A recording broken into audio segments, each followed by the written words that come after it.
Hello and welcome to this video on understanding me for DESFire v1. So before I actually start showing you how to use these tags using ACR122U, I thought a little bit of a theory would certainly help you to understand the tag better. So this slide and the next few is going to be some kind of a 100-feet look of this tag. There are tons of information on internet. You can always go back to them and read and get more information as well. So if you have already used the other tags like MiFi Classic or Ultralight, DESFire is something different from those.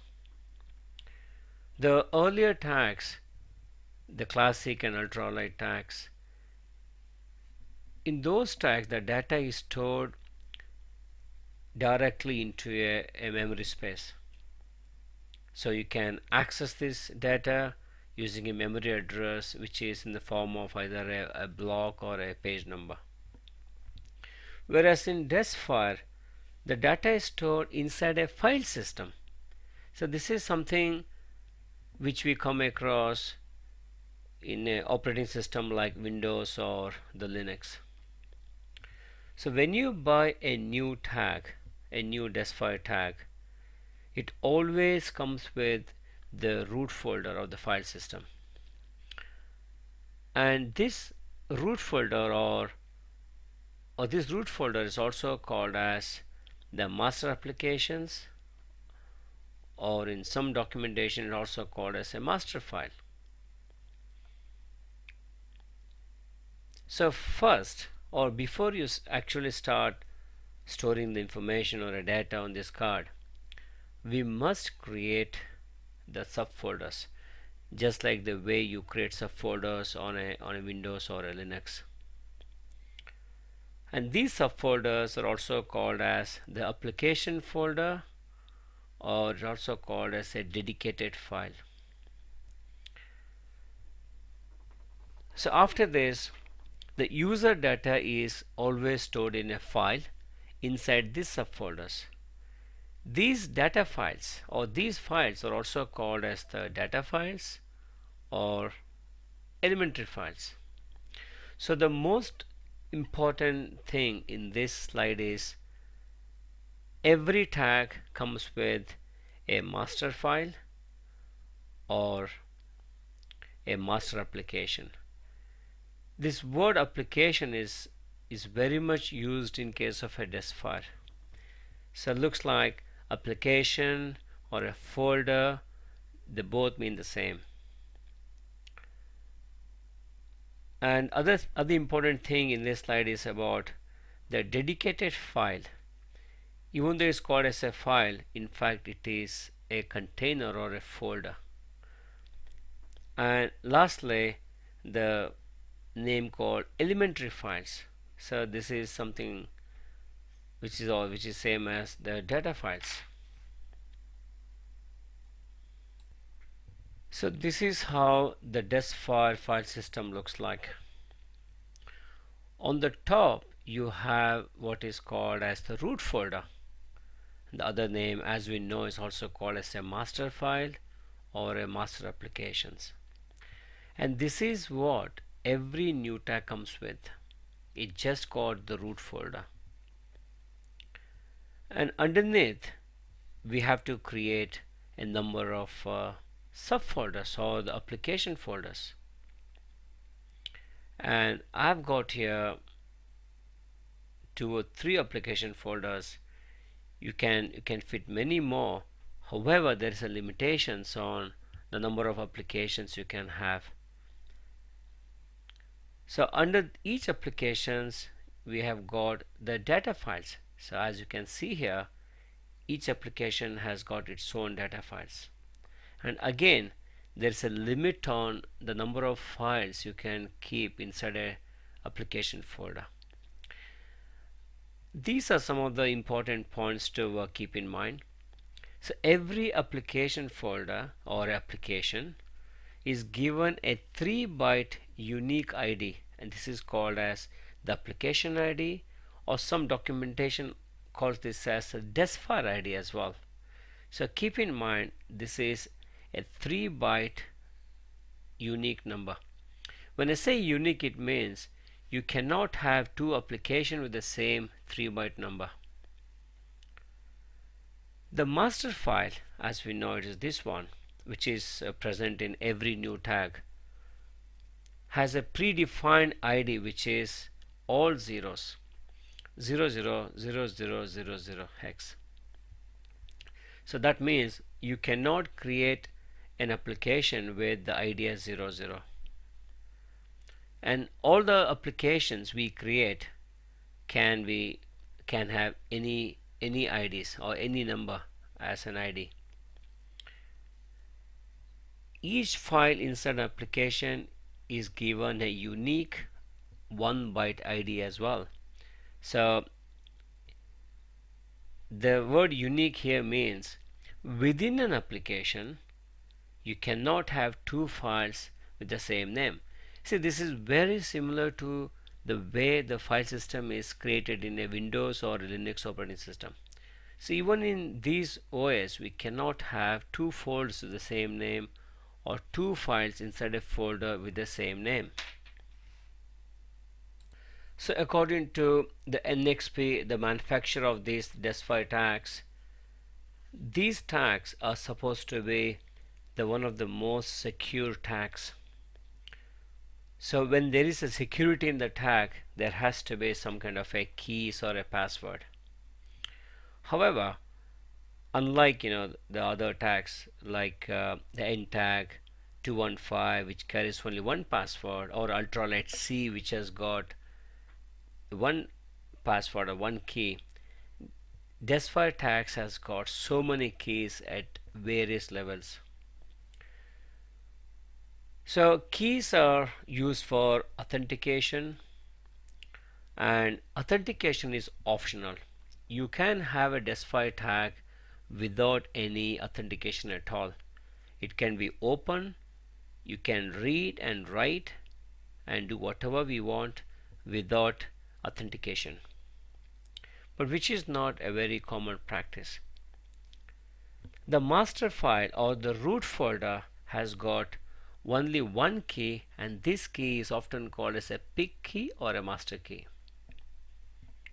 And every application can have a maximum of 14 keys. So this is the maximum. You can have one key, 2 key, 3 key, or anything up to the 14 keys. So the authentication can be used for the following operations. This can be used when creating a new application, that means a new folder.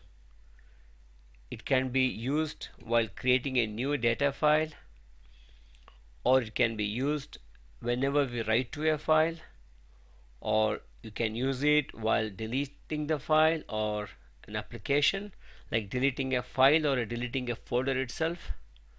It can be used for formatting the card. Formatting means you delete all the files and applications and bring the card back into the way it was when you bought it new.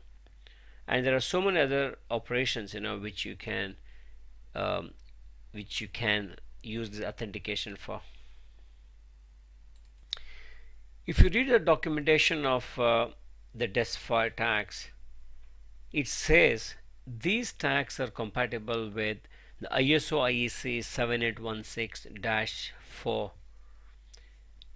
This standard is so vast. There are tons of materials on internet you can read, and said every time I read this documentation on this, is very interesting. So I'm not going to cover anything about that standard. So what the NXP documentation says, this tag supports some basic operations of this ISO IEC 7816. So you have to keep in mind the word basic here, because if you see the original documentation of this standard, there are so many operations, and the DESFire E1 doesn't support them all. It's a very few are supported, which you're going to see when I start working on the tags.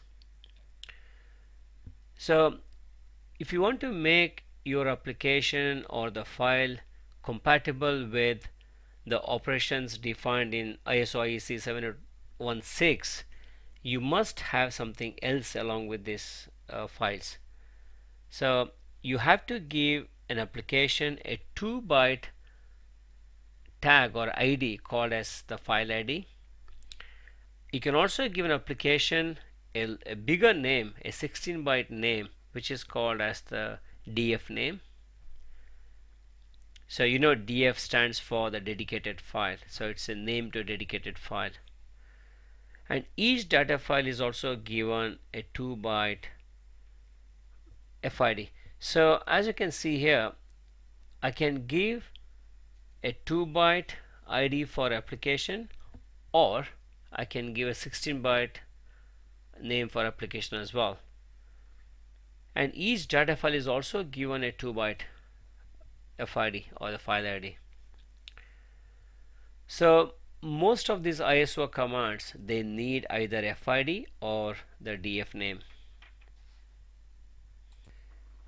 This slide is going to tell you the different types of files you can create. So as you can see here, it supports 5 different types of files. The first is the standard file.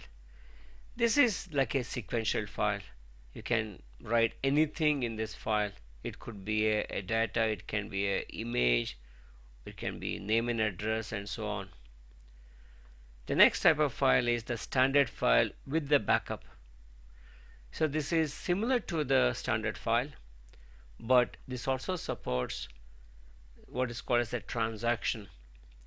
So it means, to put in simple words, so while you're writing to a standard file in the backup, you can always cancel the operation. You can undo your write operations, which is not possible with the standard file. So obviously, standard file with backup takes more memory space. I would say it almost takes the double the space than the standard file.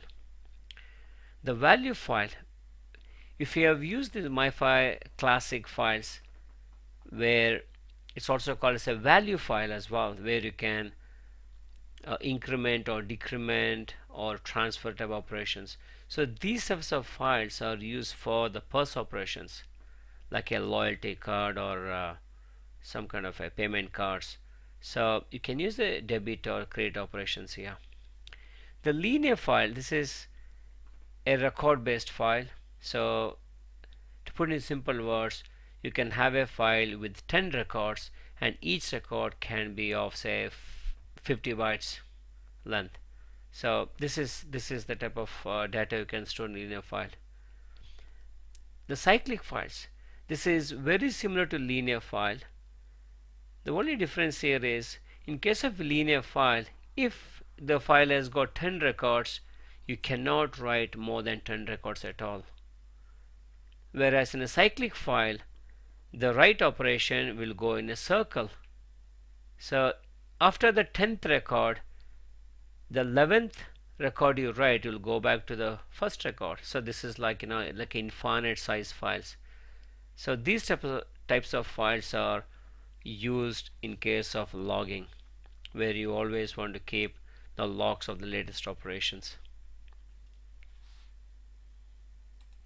So that is all about the theory behind the DESFire tags. So let's do it. So I'm going to show you how to create the ISO compatible application files. I'm going to show you how to create the data files and also the linear files.